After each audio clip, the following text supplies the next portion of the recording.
Assalamualaikum warahmatullahi wabarakatuh. Selamat pagi. Selamat pagi. Gimana kabar kalian hari ini? Ya, baik. Semoga kalian selalu menjaga kesehatan kalian, apalagi kan sekarang lagi musimnya kemarau dan lagi kabut asap, sehingga kalian kalau keluar rumah jangan lupa untuk memakai masker. Oke, sebelum kita memulai pelajaran hari ini, salah satu memimpin doa ke depan.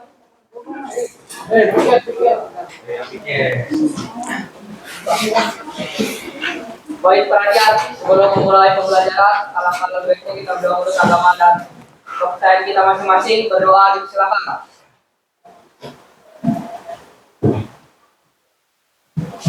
Berdoa sesat.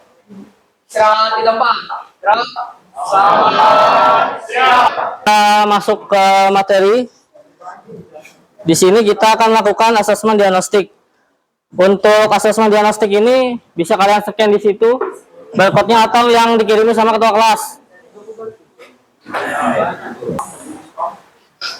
Belum masukin data paling. Bukan yang ini, yang itu yang diagnostik. Ya. Ada 5.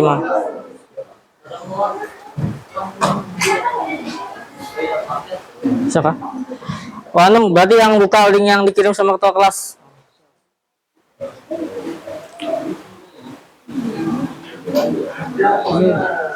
Ya, yang ada keterangannya penilaian diagnostik.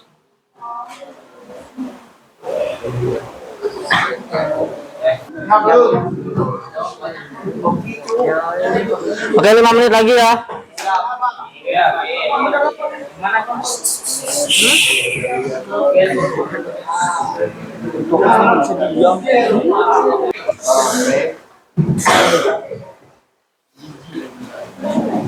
Sebelum kita lanjut, Bapak minta kalian berdiri dulu sebentar.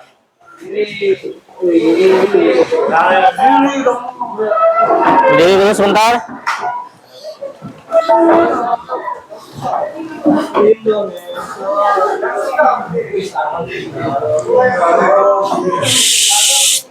Mulutnya.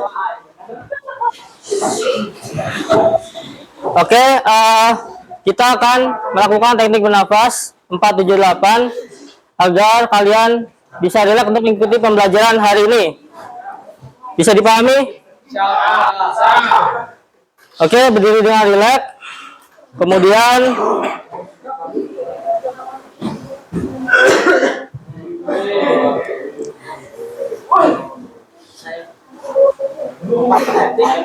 menarik nafas. Kemudian kalian tarik nafas selama 4 detik.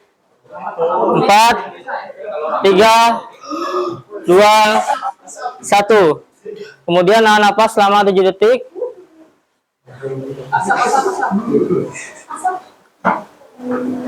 Kemudian buang melewati mulut.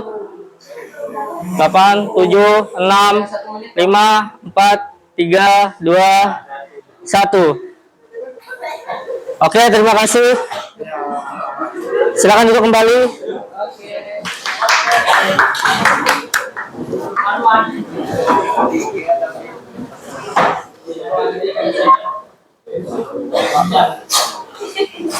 Oke, selanjutnya di sini ada pertanyaan pemantik. Mengapa DNA dan RNA itu sangat penting bagi makhluk hidup? Ada yang tahu? Angkat tangan.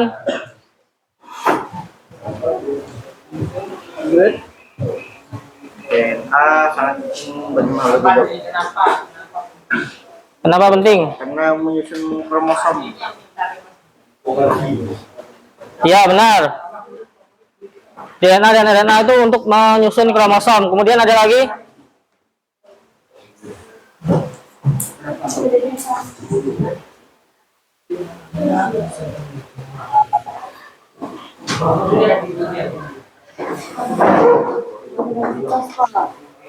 Apa?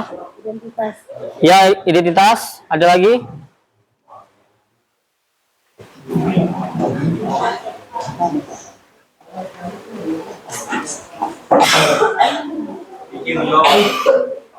Apa Diki mau jawab?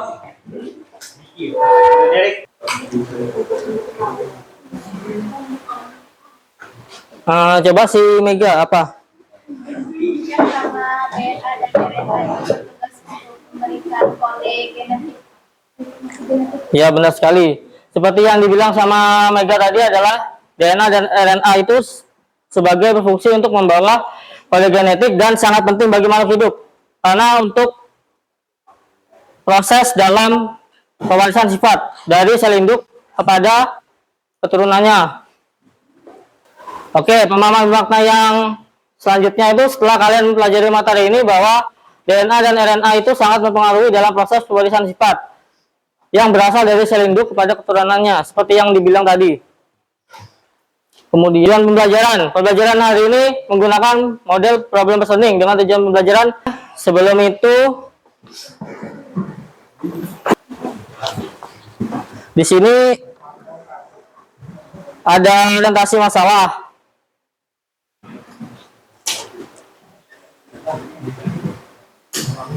Sebenarnya orientasi pada masalah ini ada di LKPD nanti yang saya bagikan.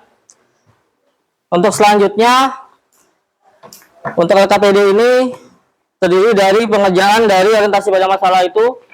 Kemudian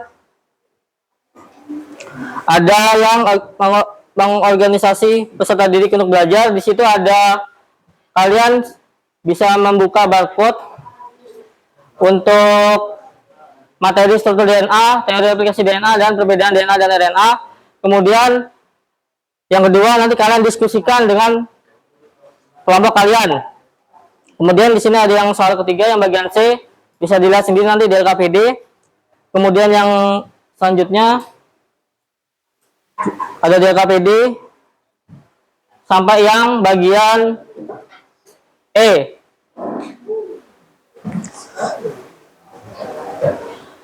Oke, sekarang saya minta kalian duduk sesuai dengan kelompoknya yang sudah dibagi sebelumnya itu.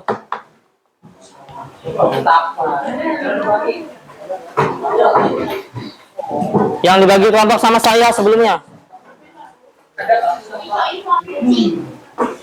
Yang list yang lama.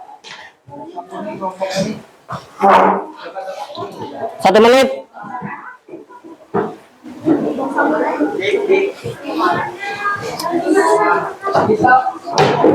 Duduk senyaman kalian. Jadi.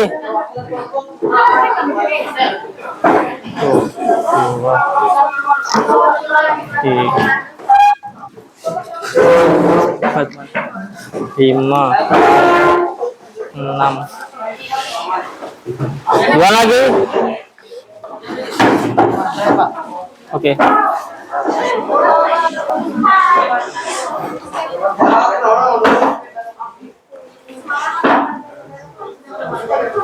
Oke, untuk ini LKPD-nya jangan lupa kalian tulis hari, tanggal, kemudian kelas, kelompok berapa, sama nama anggotanya.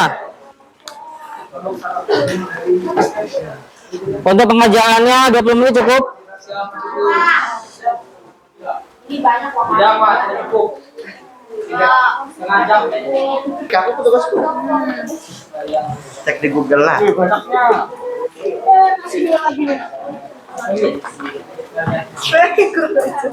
Bahasa nitro itu sama nggak sama bahasa primidin? Bahasa nitrogen itu kan kalau DNA itu kan sebenarnya bahasa itu kan ada dua, bahasa purin sama bahasa pirimidin. Kalau DNA RNA itu dia bahasanya purinnya ada adenin dan guanin. Kemudian karena yang pirimidinnya itu ada sitosin dan timin. RNA-nya yang berbeda itu RNA itu cuman ada yang bedanya berhasil di bagian bahasa itu, bahasa pirimidinnya. Berarti berbeda, Pak. Pasti Situ aja kan. kalau yang ini cuma ngisi tulisan apa, ngisi ini loh, kotak-kotak nih. Ini maksudnya gimana, Pak? Ya ini loh, ini maksudnya apa, ini simbol apa, kemudian A ini apa, simbol apa. Ini enggak ini tahu nih. kalau P ini kayak misalkan fosfat. Oh ini simbol. Itu kalau anu bisa kalian buka di, oh ya, yang soal yang jenis RNA itu kan kalian suruh menarik garis ya. Nah, itu kalian menarik garis yang sebelah kiri sesuai dengan pengertiannya yang benar. Kayak misalkan RNA duta itu sebagai apa, RNA ribosom itu seperti apa, dan RNA transfer itu seperti apa. Sesuai dengan pengertiannya yang benar yang untuk jenis RNA.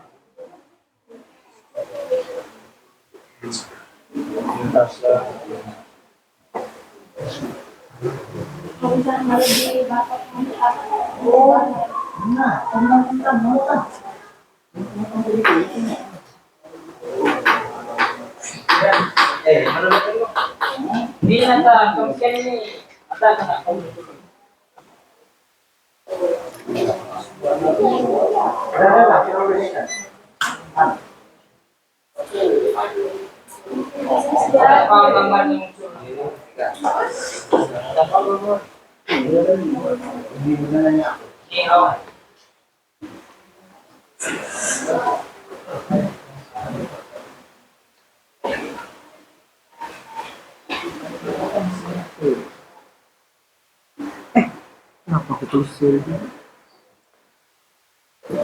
Itu yang model DNA itu dia itu kan ada 3 jenis model replikasi DNA ya. Nah, itu kalian isi sesuai dengan yang benar. Misalkan yang sebelah yang A ini dia model apa, kemudian yang B ini model apa, kemudian yang C ini model apa.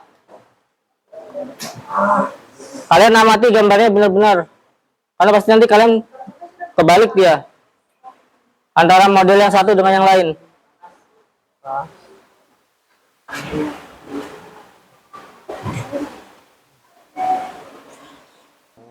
Apa gugus apa bahasa apa, kemudian G ini apa, C itu apa gitu. Nah, terus kalau yang bulat pasti itu kan misalkan fosfat, logo fosfat, berarti fosfat gitu. Ini kalian yang soal nomor 1 ini menyebutkan keterangan yang gambar ditunjuk tuh. Enggak, ini. Saya. Aku ngomong enggak. Betul. Kayak misal ya itu loh kan, tuh simbol-simbol kan, simbol bahasa. Berarti tulis ini aja Pak A dengan ini. A itu apa? Nah, Oh. kemudian G itu apa? Kemudian Ini Tantan, scan dia Tantan, scan itu aja kan. Ngapain? Nggak tugas nge-scan dia. Iya, nggak apa-apa aja. HP ku nggak bisa nge-scan. Bohong. Gampang gitu sebenarnya tugasku Tan. Misal aku memberi scan.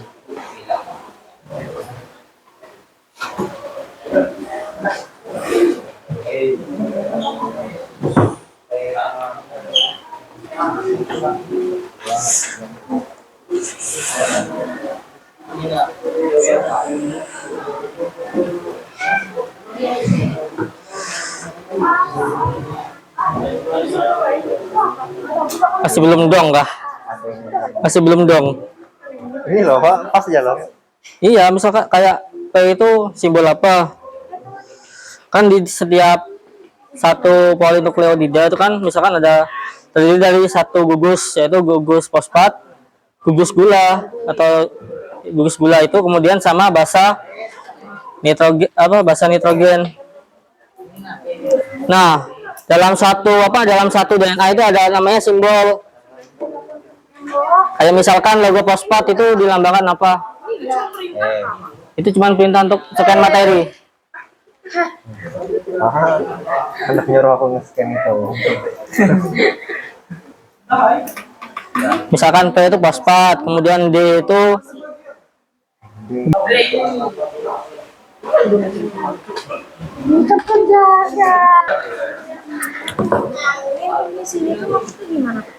kayak misalkan P itu simbol apa, misalkan fosfat, kayak ya Terus kalau misalnya itu, yang misalnya G ini berarti guanin.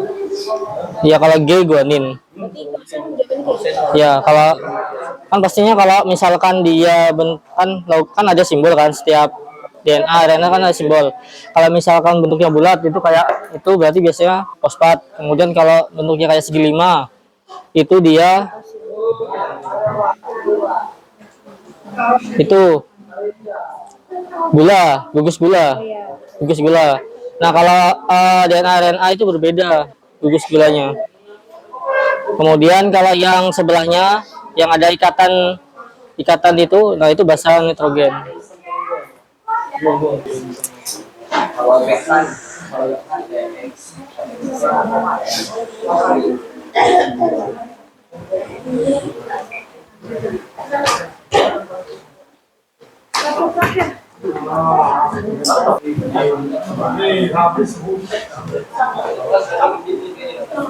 Sudah semua kah?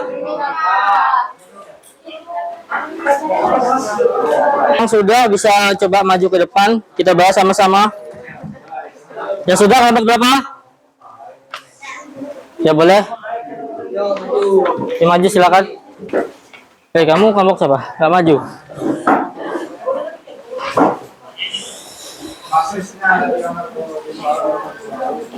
Silakan.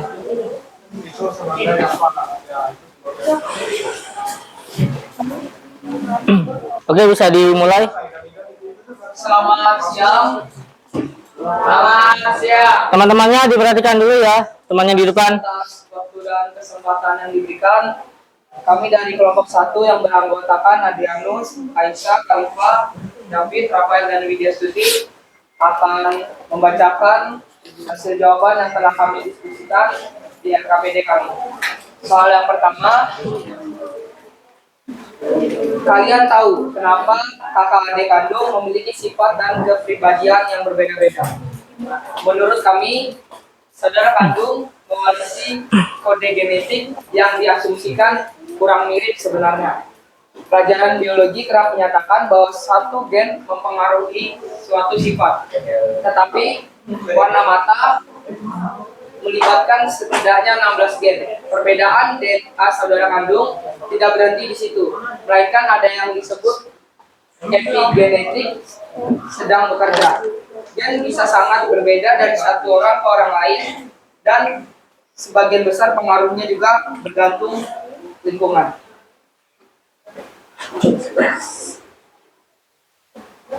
Berikut adalah DNA mitochondrianya. Itu akan ditarik dari sesuai dengan pengertiannya. Terus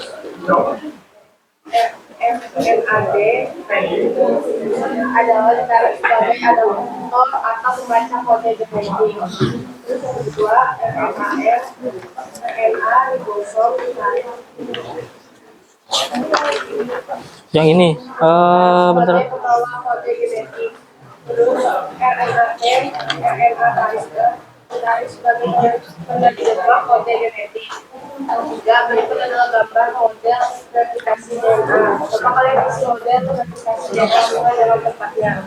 Pertama yaitu model yang pertama yaitu model semi konservatif.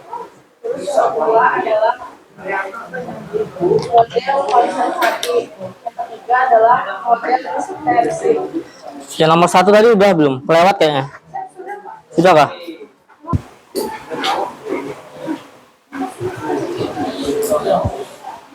Empat, berikut adalah tabel perbedaan DNA dan RNA.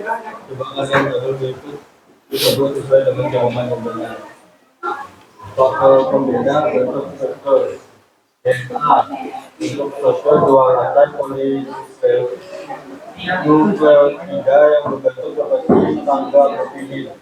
RNA hanya terdiri dari satu rantai atau helix tunggal. Letak DNA di dalam nukleus, mitokondria dan kloroplas. RNA di dalam sitoplasma sel, nukleus dan ribosom. Ambil gula DNA, gula pentosan berkarbon. Terus juga di staples lagi aja. Punya staples nggak? RNA gula ribosom. DNA, nitrogen, adenin, guanin, sitosin, dan timin. RNA, adenin, guanin, sitosin, dan klorosil. Fungsi DNA menyimpan informasi genetik yang mengendalikan sifat makhluk hidup. DNA membantu proses ekspresi genetik dan mengatur aktivitas gen. Pada jumlah DNA pada jumlah yang tetap, RNA pada jumlah yang berbeda-beda. DNA dan RNA. Struktur model DNA berbentuk tangkap berpilih atau menjadi sobat-sobat pada bentuk model RNA memiliki jenis yang diklasifikasikan menjadi 3, yaitu RNA-D yaitu sebagai model RNA sebagai pasangan dan RNA sebagai jika apa yang kalian pahami terkait tentang model replikasi DNA, model replikasi dibagi menjadi 3, yaitu konservatif, suprakonservatif, dan dispersif. Apa yang kalian pahami terkait tentang perbedaan DNA dan RNA? Lihat dari perbedaannya, DNA mengandung gula deoksiribosa, RNA mengandung gula ribosa. Bahan protein DNA adalah adenin, silosin dan guanin, sedangkan RNA adalah adenin, uracil, silosin dan guanin. Dan bentuk protein DNA adalah dua, sedangkan bentuk protein RNA adalah berantai tunggal. Maka kesimpulan apa yang kalian dapatkan dari diskusi ini? Dari diskusi ini kami mendapatkan segala sesuatu informasi tentang DNA dan RNA yang merupakan salah satu bagian terpenting dalam kehidupan manusia. Kami telah mengetahui struktur, fungsi, manfaat, serta model replikasi dan berbagai macam perbedaan dari DNA dan RNA. Sekian yang dapat kami sampaikan dari hasil kelompok kami. Atas perhatiannya kami ucapkan terima kasih. Mungkin ada yang ditanyakan ke kelompok berapa kalian? Kelompok 1? Sama-sama. Ada pendapat lain? Atau ada yang berbeda?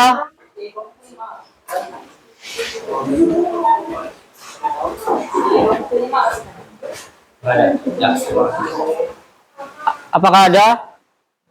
Ada sama. Atau sama semua? Sama. Mau tanya silakan aja. Ya Pak, berarti ya saya mau nanya Pak. Ya tuh. Orang ini pacaran. Damar mau tanya kah?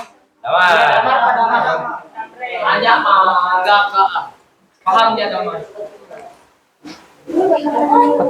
Aman gambar jadi lo. Jadi kan? Nggak jadi. Gak jadi nanya kah? Jadi nanya lo. Diki mana Diki? Diki nanya enggak? Diki nanya enggak? Enggak. Ya Pak, ini tidak ada. Oke, kalau misalkan sudah nggak ada yang nanya, silakan kembali ke tempat. Berikan aplaus. Ayo.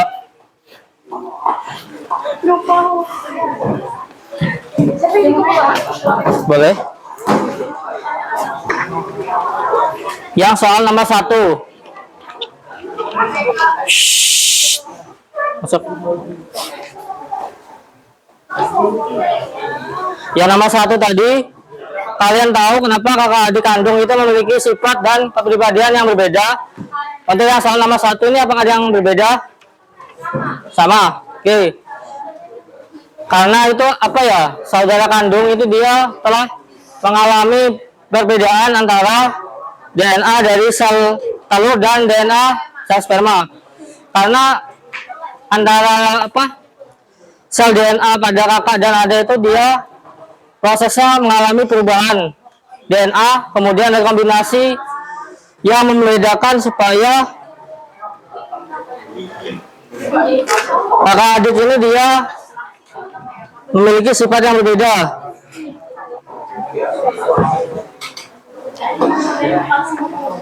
Oke, yang nomor 2. Yang nomor 2 yang jenis RNA itu yang bagian C. Bagian C yang nomor 2. RNA duta itu sebagai apa? RNA duta sebagai apa?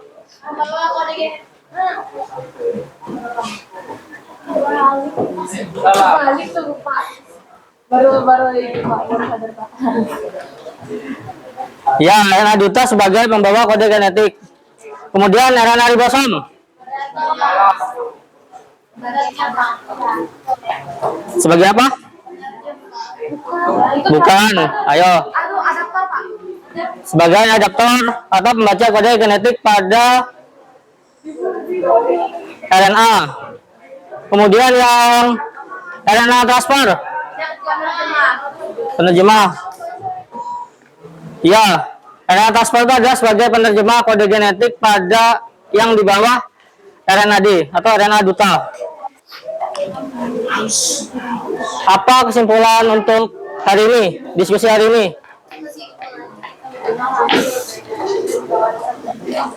Yang nyaring coba. Ayo Chelsea. Ayo Chelsea. Kita tuh jadi tahu sifat dan kepribadian orang kenapa berbeda-beda. Terus kita mengetahui struktur DNA, terus jenis RNA dan pengertiannya, terus model replikasi DNA, terus perbedaan DNA dan RNA, dan yang terakhir kesimpulannya itu aja. Oke, terima kasih. Untuk kesimpulannya hari ini, seperti yang dikatakan oleh teman kalian bahwa hari ini kalian dapat ilmu tentang penjelasan apa itu struktur dan DNA dan RNA.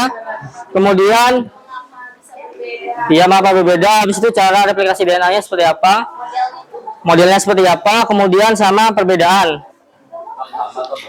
Oke, sekarang kalian duduk sesuai.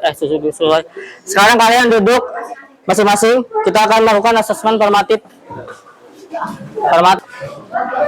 Oke, sekarang coba kalian buka Yang tadi apa? Link tadi. yang link asesmen formatif. Kalau scan yang barcode yang di depannya juga bisa. Penilaian formatif.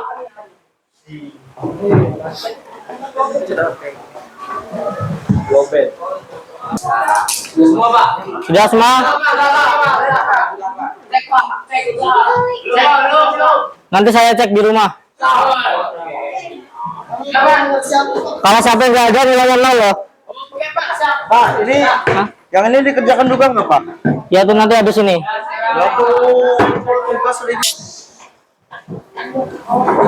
Oke, sekarang saya minta untuk kalian mengisi Padlet yang sudah link Padlet yang sudah saya share ke ketua kelas untuk refleksi pembelajaran hari ini.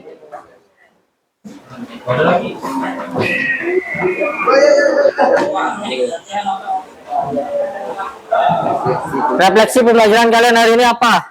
Tulis di situ. Semangat demi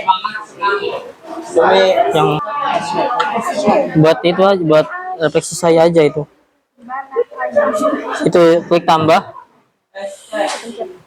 Nah tuh subjeknya nama kalian, tulis nama kelas, terus pesannya apa.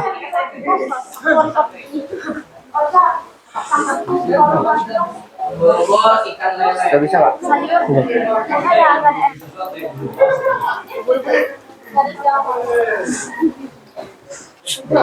Oke, sambil perhatiannya, mohon perhatiannya dulu bentar. Oke, sebelum sambil itunya jalan ya, sambil mengisi Padletnya itu jalan, saya berpesan untuk pertemuan selanjutnya, kalian jangan lupa untuk belajar tentang materi tentang sintesis protein. Bisa dipahami? Oke, sebelum kita mengakhiri pembelajaran hari ini, salah satu mimpin doa ke depan.